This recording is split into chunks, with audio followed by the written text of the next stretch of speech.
Russian bombs have been falling on Ukraine, destroying residential buildings, hospitals, and killing people. Even the cultural heritage of the country is not spared from the aggression. Deliberate destruction of a country's or culture's heritage is a war crime. Still, many believe that the Russian army is deliberately attacking centuries-old institutions of culture, destroying historical treasures in seconds.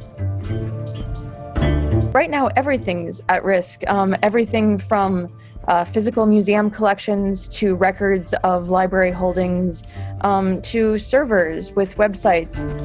With the war raging in Ukraine, what can be done from outside the country? Not only terrorism or catastrophes make the preservation of cultural heritage a race against time. Technologies such as AI allow experts to digitize even large objects and spaces to reconstruct them. More on that later. But in the case of Ukraine, do these efforts come too late? At the end of the day, the internet is as physical as anything else. It depends on servers that have to be connected to power and connected to cables. And those servers are at risk of being destroyed. That's why a group of librarians, archivists, researchers and programmers joined forces to start SUCHO. Since the outbreak of the war, the collective have sat at their computers 24/7, identifying and archiving everything that Ukrainian cultural institutions have uploaded onto the net. We're trying to capture those websites with everything that's on them. Any PDF, any image, any 3D model or walkthrough. We're trying to capture a version of all of it so that can be something that is safe and outside the country. SUCHO is getting support from tech corporations who are providing servers and storage for free.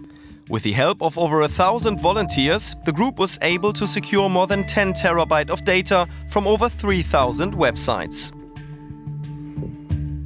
Sometimes it's not even like a firefighter squad. It's more like, neighbors with water buckets. Many of us had not really done any work on web archiving before this. And of course, the fact remains that their activities are mostly limited to online measures. Meanwhile, many historical buildings or locations are still at risk of destruction. Though, can we preserve cultural heritage permanently? Once a heritage site is lost, damaged or destroyed, the restoration process is slow, if possible at all. Only about 15% of the world's cultural heritage is currently available in a digital format. In recent years, there has been a growing movement to digitize cultural treasures to preserve them in the face of potential hazards. One approach that's applied by Cult Lab 3D by Fraunhofer Institute in Germany involves the use of multiple cameras. The process is highly automated and only takes about 5 minutes. Artifacts being scanned are placed on a conveyor belt. They are then analyzed through scanning arcs and before, robotic arms fill in missing parts. Ultrasound can detect any damages or instabilities. This allows for capturing the smallest features of the original piece that could be used in future preservation efforts. And digitization can not only preserve objects, but even buildings. An advanced version of a 3D modeling application was created in 2019, no less than the Great Wall of China.